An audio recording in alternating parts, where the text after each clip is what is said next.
I want to get over to House Minority Leader and New York Congressman Hakeem Jeffries. Good morning to you. We're all trying to understand the state of play here and what it would take to avoid a government shutdown. Do you have any hope? Well, good morning. Great to be with you. My hope is that there's a bipartisan spending agreement that continues to work its way through the Senate, that earlier this week, Senate Democrats and Senate Republicans voted by a margin of 77 to 19 to advance. It would continue to fund the government in a way that provides for the health, the safety, the economic well-being of the American people. It avoids any partisan political policy riders, and it would provide support for the American people in the context of extreme weather events, as well as continue to fund the Ukrainian war effort. That bill will advance out of the Senate, hopefully in the next day or so, and arrive in the House. At that point, House Republicans have a simple choice. Put that bipartisan spending agreement on the floor for an up or down vote, and I'm convinced that it will pass. Anything short of that is a House Republican effort intentionally to shut down the government and hurt the American people. So you don't believe, I'm of the impression, maybe wrongly, that Kevin McCarthy thinks if that bill were to come to the floor that it wouldn't pass. It would certainly pass if it was to receive an up or down vote, because the overwhelming majority of Democrats, if not every single member of the House Democratic Caucus, in terms of the bill in its current form in the Senate, would certainly receive Democratic support. And there are Republicans who have indicated they're prepared to support bipartisan legislation. And if that were to be the case, we only need 6 House Republicans to join us. Certainly there are 6 traditional Republicans, 6 reasonable Republicans willing to avoid a catastrophic government shutdown. Congressman, we had Kevin McCarthy on the program yesterday. I want you to take a listen to this, because he joined us and he took issue at the president's response.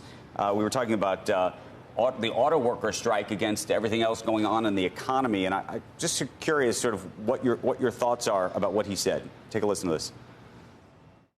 I look at the country today. We've got people striking from California to Michigan. We got price of gasoline $100 a barrel. We've got inflation like we haven't seen before, and we've got a president sitting in San Francisco just trying to raise more money. I say, get off the fundraising trail, care about your nation, let's get together. We've been able to do it together before when we sat down. We can solve this problem. This is an opportunity to put the country on a better path. You think we can? We certainly should be able to, and all House Republicans need to do is keep their word. In May, at the insistence of House Republicans who were threatening to default on America's debt for the first time in our history, that would have been catastrophic, they insisted on bringing the spending dynamics into the discussion to protect the full faith and credit of the United States of America. President Biden agreed. We all had a negotiation. It resulted in a bipartisan agreement that avoided a default and also set top-line spending numbers for the fiscal year that is fast approaching. That bill passed the House by more than 300 votes. The overwhelming majority of Democrats and Republicans supported. Same thing happened in the Senate. It went to President Biden's desk. He signed it into law. The reason why we're in this situation right now is because House Republicans have broken the agreement that they themselves negotiated in terms of top-line spending numbers. Everyone else in Washington is adhering to that agreement. House Democrats, Senate Republicans, Senate Democrats, President Biden. Why are House Republicans threatening this government shutdown and breaking the agreement that they negotiated? It's because they would rather cut Social Security, slash public school funding, and criminalize abortion care, loading up these spending bills with unnecessary extreme MAGA Republican policy riders. Well, Congressman, one of the things that they have talked about is the border problem and tying this bill to the border. You're from New York, and we clearly, if New Yorkers didn't appreciate the problem before, I think we all appreciate it now. Do you think that's a viable thing to connect? Well, the president did submit a funding request to provide for additional border resources in terms of the situation that is taking place in the border and throughout our hemisphere. And so far, Republicans in the House, at least, haven't even indicated a willingness to consider that proposal, which apparently in the Senate, they're working through some dynamics. We'll have to see where they ultimately land. We do need a bipartisan effort to address the issues that we are confronting at the border and to lean into comprehensive immigration reform to fix our broken immigration system in a way that is consistent with our values as a nation of immigrants and as a nation anchored in the rule of law. That's important, and House Democrats stand ready to find a bipartisan path forward. The problem is, what you have in the House is that the extreme MAGA Republicans basically on every issue, including issues that they previously agreed to and negotiated, are adopting a my way or the highway approach. They are changing the terms of an agreement that is a matter of law at this moment.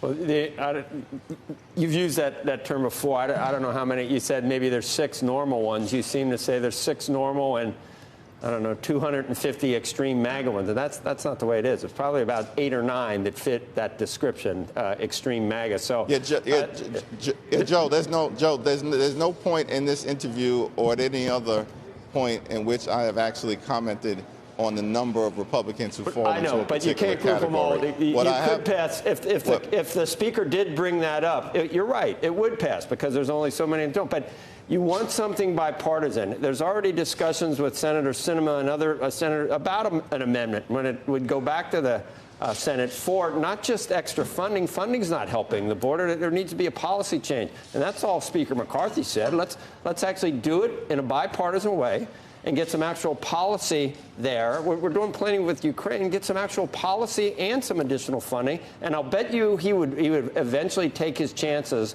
with keeping his speakership if he felt like there was a real border a change in policy as well as funding that the Senate put in an amendment. I think you'd get it done. But that's bipartisan. Bipartisan doesn't mean just everything that the Democrats want becomes law. That's not what bipartisan is. Yeah, thank you for saying that, because in the Senate right now you have a bipartisan spending agreement you mentioned passed earlier this week. 77 members of the United States Senate. That means the majority of Democrats, the majority of Republicans. You can get him to take that up. Bipartisan. Probably. You might be able That's bipartisan. And also, I think it's important to point out that in May, when we reached an agreement, part of that agreement was that when we approach the end of the fiscal year, preparing to fund the government, that there should be no policy changes one way or the other, asked for by the left or asked for by the right, which should be part of the spending discussion. That was an agreement that was reached in May. And so now, again, House Republicans are changing the terms of that agreement. That doesn't work in politics, that doesn't work in the business world, that doesn't work in the not-for-profit world. It doesn't work. Your word matters. And now a government shutdown is being threatened because the House Republicans want to go in a different direction. Of course, we stand ready to find the common ground with the other side of the aisle on any issue, whenever and wherever possible. But we can't be put in a situation where extreme ransom demands are being made at the 11th hour that are inconsistent with a spending agreement that was already reached in May of this year.